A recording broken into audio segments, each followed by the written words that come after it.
দীর্ঘ 18 মাস দায়িত্ব পালন করে নির্বাচিত সরকারের কাছে শান্তিপূর্ণভাবে ক্ষমতা হস্তান্তর করেছেন ডক্টর মোহাম্মদ ইউনূস। খুব শীঘ্রই রাষ্ট্রীয় ভবন যমুনা ছেড়েও চলে যাবেন। তবে প্রশ্ন উঠছে, রাষ্ট্রের সর্বোচ্চ ক্ষমতা ছেড়ে এখন কেমন কাটছে ডক্টর ইউনূসের জীবন? বিস্তারিত জানাচ্ছেন সাদিয়া সিদ্দিকা। দীর্ঘ 18 মাসের এক ঐতিহাসিক অধ্যায় পার করে এখন কিছুটা নিরিবিলি সময় কাটাচ্ছেন নোবেলজয়ী অধ্যাপক ডক্টর মোহাম্মদ ইউনূস।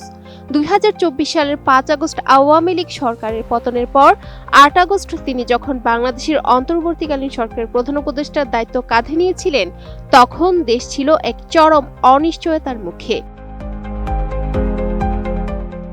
প্রায় 1.5 বছর দেশ পরিচালনার পর গত 12 ফেব্রুয়ারি ত্রয়োদশ জাতীয় সংসদ নির্বাচনে বিজয়ী বিএনপি সরকারের কাছে শান্তিপূর্ণভাবে ক্ষমতা হস্তান্তরের মাধ্যমে দেশে আবারও নির্বাচিত শাসন ব্যবস্থা ফিরে এসেছে।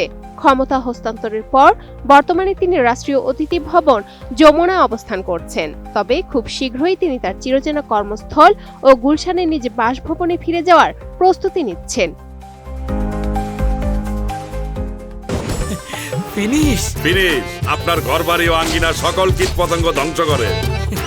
আইন অনুযায়ী ডক্টর ইউনূসের আরও 3 মাস যমুনায় বসবাসের সুযোগ থাকলেও তিনি দ্রুত রাষ্ট্রীয় এই আবাসন ছেড়ে দেওয়ার ব্যক্তিগত আগ্রহ প্রকাশ করেছেন। তার এই ইচ্ছার পরিপ্রেক্ষিতে গত 19 ফেব্রুয়ারি বৃহস্পতিবার গণপূর্ত বিভাগের প্রধান প্রকৌশলী খালেকুজ্জামান চৌধুরীর নেতৃত্বে একটি প্রতিনিধি দল যমুনা পরিদর্শন করেছেন।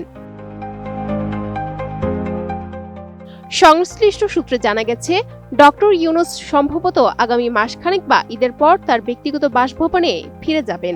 তার ঘনিষ্ঠ সহযোগীরা জানিয়েছেন, তিনি এখন তার বিখ্যাত 3-0 ধারণার উপর ভিত্তি করে নতুন কিছু সামাজিক উদ্যোগের পরিকল্পনা করছেন। বিশেষ করে তরুণ প্রজন্মের জন্য নতুন কিছু করার কথা ভাবছেন তিনি। বর্তমানে তিনি ইউনূস সেন্টারে ফেরার প্রস্তুতি হিসেবে প্রয়োজনীয় নথিপত্র ও সাংগঠনিক কাজগুলো গুছিয়ে নিচ্ছেন। রাষ্ট্রীয় ব্যস্ততা শেষে ডক্টর ইউনূস এখন পরিবারের সদস্যদের পর্যাপ্ত সময় দিচ্ছেন। বিশেষ করে তার অসুস্থ স্ত্রীর পাশে তিনি দিনের বড় একটি অংশ ব্যয় করছেন। ব্যক্তিগত জীবনে তিনি বেশ সাধারণ ও সুশৃঙ্খল রুটিন মেনে চলছেন। প্রতিদিন সকালে যমুনা কম্পাউন্ডের ভেতরে হাঁটাহাঁটি করেন এবং সকাল 10টার পর থেকে দাপ্তরিক কাজ শুরু করেন। যারা তার সঙ্গে দেখা করতে চান তাদের সুযোগ দেওয়ার জন্য তিনি কর্মকর্তাদের স্পষ্ট নির্দেশ দিয়েছেন। সদ্যবিদায়ী অন্তর্বর্তী সরকারের প্রধান হিসেবে ডক্টর মোহাম্মদ ইউনূস এক অনন্য দৃষ্টান্ত স্থাপন করেছেন। তিনি ক্ষমতা ছাড়ার 1 সপ্তাহ আগেই তার কূটনৈতিক লাল পাসপোর্ট হস্তান্তর করেছেন। বেসরকারি জীবনে ফিরলেও আন্তর্জাতিক মহলে ডক্টর ইউনূসের চাহিদা আগের মতোই তুঙ্গে। বিশ্বের বিভিন্ন দেশ থেকে তিনি নিয়মিত সফরের আমন্ত্রণ পাচ্ছেন।